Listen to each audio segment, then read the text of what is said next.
So, America's Donald Trump has released a critical document, a cornerstone of his administration's grand strategy and global vision. And there's many startling things that emerge from it, most of all on those you would not assume it to be. You see, Washington has buried in its 33-page blueprint something that turns decades of American foreign policy on its head. It claims Europe is in demographic decline, that the continent is blocking peace in Ukraine, and the United States must begin, quote, cultivating resistance inside European countries themselves. Not against Russia, but against Europe. And once you connect these dots, the rhetoric, the emphasis on demographic anxiety, the rebuke of established European governments, the revival of the Monroe Doctrine, a much bigger, terrifying picture emerges. It reveals how Trump's second term of foreign policy is being reshaped from the ground up, what this means for not just Ukraine, but Europe as a whole, for NATO, but also how others, the Chinas, the Russias, and everyone else in between, can exploit and capitalize on this. So in this video, I wanted to break down thoroughly what this new strategy really says. Why, but unsurprisingly, what this tone means with its confrontation, and the implications for Europe, Russia, China, and the broader international system or international disorder. Let's get into it. This is The Global Gambit.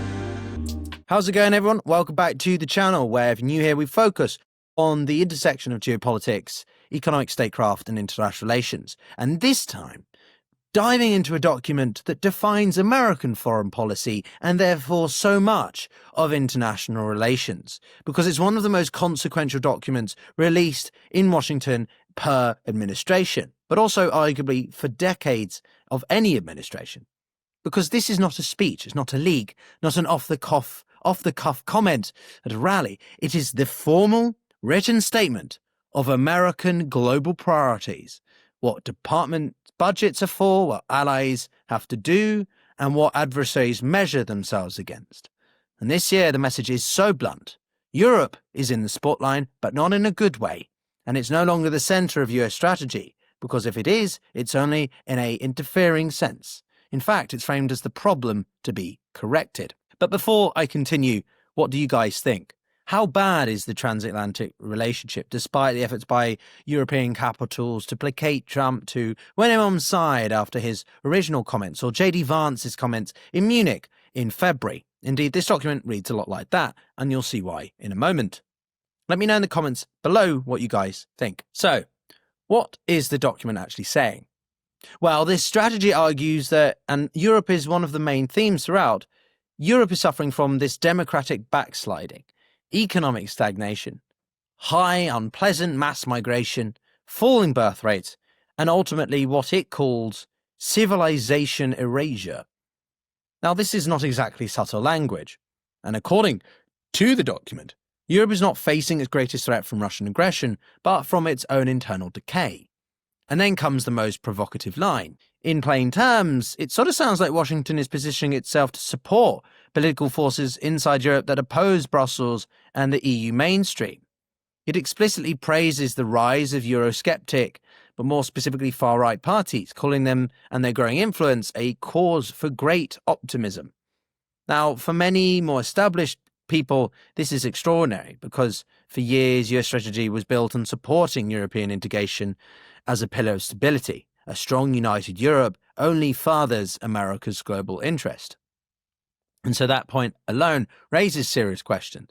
Is this a geopolitical shift, an ideological project, or a deliberate attempt to sort of reshape, through political interference, Europe's politics, say like a certain individual in the Kremlin? Now, before continuing, I want to make a personal point, which is that in principle, the document is accurate in some of the issues Europe is facing.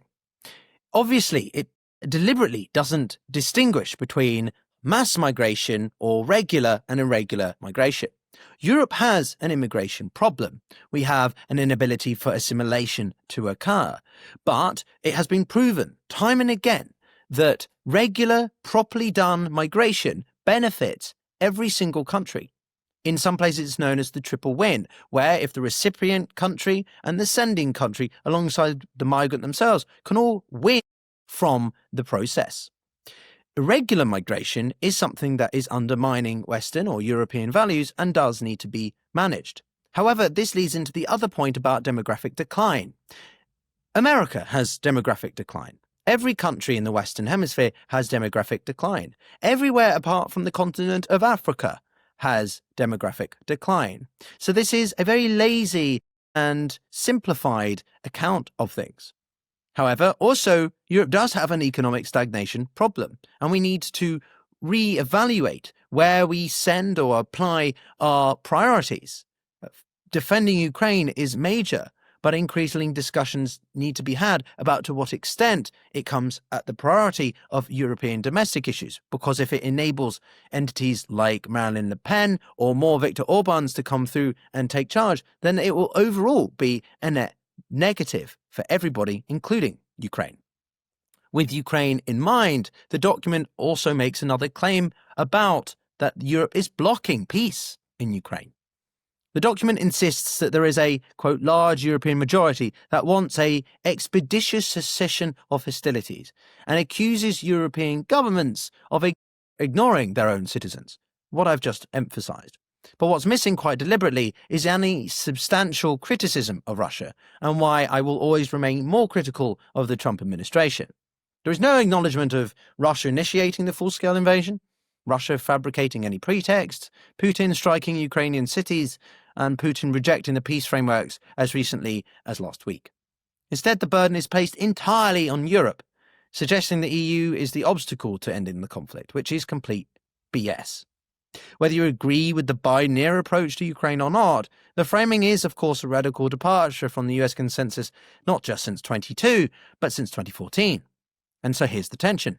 If the US insists that peace must be reached quickly, but Ukraine's red lines remain unchanged, then pressure will inevitably fall again on Kiev, and which is precisely what many European capitals are attempting to mitigate, only deepening the crisis, though. Shifting away from Europe is that a large part of the strategy focuses not on Europe, or not even on Asia, but on the Western Hemisphere, on the Americas. In it, it argues that, quote, border security is the primary element of national security. The US must ensure, quote, preeminence in the Americas. Aid and alliances must be contingent on removing, quote, outside influence, particularly from China. You see, this is described as a, quote, Trump corollary, a word that I had not seen before reading this document in this context, and it's about the Monroe Doctrine, a 19th century idea that foreign powers must stay out of the Americas. In practice, this means a military build-up in the Caribbean and Latin America, which is happening right now. Use of naval and coastal guard forces to control sea lines even more strictly. Treating migration, cartels, Chinese investment as national security threats. Expanding the Coast Guard and Navy presence to control these transit routes in militaristic forms, and targeting these drug trafficking vessels with increasing assertive maritime operations, something critics argue is edging towards militarized policing, and that I've covered in another video. The pressuring of governments in the region to curb Chinese access to ports, rare earth metals, and critical infrastructure, but not Russia's. Encouraging US private sector investment to counter Chinese economic influence in mining and logistics. Therefore, this agenda is far more expansive than any previous administrations in their near abroad, which has cited the Monroe Doctrine perhaps symbolically. Here it becomes the operational blueprint.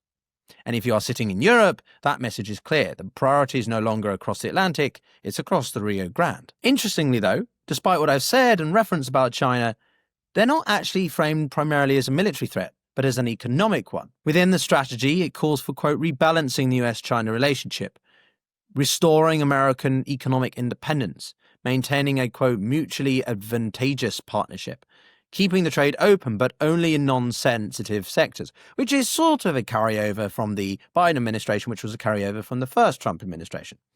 This is softer than many expected, and notably, of course, we're still softer than anything towards Europe. But Passage 2 adds critical context. The US aims to maintain a, quote, genuinely mutually advantageous economic relationship with China, avoiding Cold War rhetoric. Therefore, this signals perhaps a move towards more selective de-risking, rather than full separation or decoupling, a term that became very popular at the end of the first Trump administration. Indeed, Treasury Secretary Scott Bessent reportedly fought really hard internally to soften the anti-China rhetoric due to the ongoing trade talks. Moreover, the strategy also provides one of very few clear reassurances that, quote, the United States does not support any unilateral change to the status quo in the Taiwan Strait. A sigh of relief in Taipei as it signals continuity on Taiwan, even as other pillars of US strategy shift dramatically. However, the strategy does insist on hardening US military presence in the Western Pacific. It essentially tells allies like Japan, South Korea, and the Philippines that they must invest far more in their own defense, i.e., we will deter China, but you need to pay for most of it. Sort of like what Trump has been trying to get to occur in Europe. But interestingly, in a Taiwan scenario, what happens if the United States and its relations with the European Union are non-existent? What happens to the additional support of the British, the French, the Germans, and others who do, well, patrol that area of the Southeast Asian theatre? But perhaps the most remarkable part, and why I've left it till a little bit later, is that Russia is barely criticised. In the strategy, it attacks European governments far more aggressively than Moscow, accusing them of suppressing that democratic opposition, a jab at EU attempts to contain far-right movements, such as in Moldova. It describes Ukraine supporting governments as unstable minor coalitions with unrealistic expectations for the war. For an official NSS, therefore, this is extraordinary. It reframes the central divide not as US-Russia, but US-Europe, suggesting internal Western disagreements now matter more than deterring Putin's expansionist or neo-interests. The strategy explicitly states the US wants to quickly end the conflict in Ukraine, but avoids placing any responsibility or pressure on Russia. Given their actions over the past decade, though, this omission is conspicuous, and it raises two possibilities, not that they should necessarily be unsurprising. The administration plays down the criticism to keep negotiation channels open, or the administration no longer sees Russia as the primary strategic challenge at all. Either interpretation carries major implications for Ukraine and, of course, the whole of Europe. With all that in mind, let's take a step back then. What does this all collectively mean for Europe, for Ukraine? The document implies four main shifts. Europe is absolutely deprioritized. European unity is now seen as a liability. US diplomacy will align with anti-EU forces. NATO's cohesion is no longer assumed. And from Europe's perspective, this is a wake-up call, but not a death sentence. Europe still has massive economic weight, advanced military industries, and growing incentives to integrate further. And they have the capacity to do that. Within a few decades, the strategy argues that certain NATO members will become majority non-European. And therefore the implication is that demographic change may alter the alliance loyalty, and therefore it goes against US interests, which in itself is a major, unprecedented thing to say in a US strategy document. It continues by accusing EU institutions of political censorship for limiting the influences of far-right parties, suggesting Washington may increasingly defend these groups as legitimate actors. This marks a bizarrely radical, it's hard to even put into words, ideological divergence from Europe's centre-right and centre-left establishments, which haven't changed since Biden was in office and some who were still in office when Trump was still around in his first term. And so, as I've said countless times on this channel, Europe must prepare for a world where the United States of America is not a guarantor, it's not even a partner, it's a challenge, it's a rival. Dare I say it's a threat? Along the lines, in some ways, that China is with its cheap markets and Russia is with its military and energy security dominance. So what happens next? Well, there are three major dynamics you could argue to watch. Transatlantic relations and the political divergence will widen. Russia will exploit this immediately, and China will quietly welcome it, not because they necessarily can get more in, but because it means Europe is more dependent elsewhere, which they can capitalize on. This risk isn't that alliances collapse overnight, it's that strategic drift accelerates slowly, but then suddenly. Each year at the Munich Security Conference, Vance returns with yet more explosive, divisive, and inflammatory rhetoric. But worst of all, that Europe remains stuck in a limbo, or a sense of complacency, thinking that things will somehow just return to the same as they were, which they aren't. Even after Trump departs, there will be systemic structural changes here, which the Europeans must get a hold of if they want to remain relevant incapable of not just being pushed about. This national security strategy shows that Trump's worldview is no longer just instinct, it's been institutionalized. It tells allies, especially Europe, that America is entering a new era where traditional alliances are no longer assumed, perhaps they're irrelevant. Washington feels free to intervene rhetorically or potentially directly in European domestic politics. The Western Hemisphere, specifically the Americas, becomes the primary focus of US strategy. And the US foregrounds a cultural agenda, including references to the Christian right themes like the restoration of spiritual and cultural health in traditional families raising healthy children.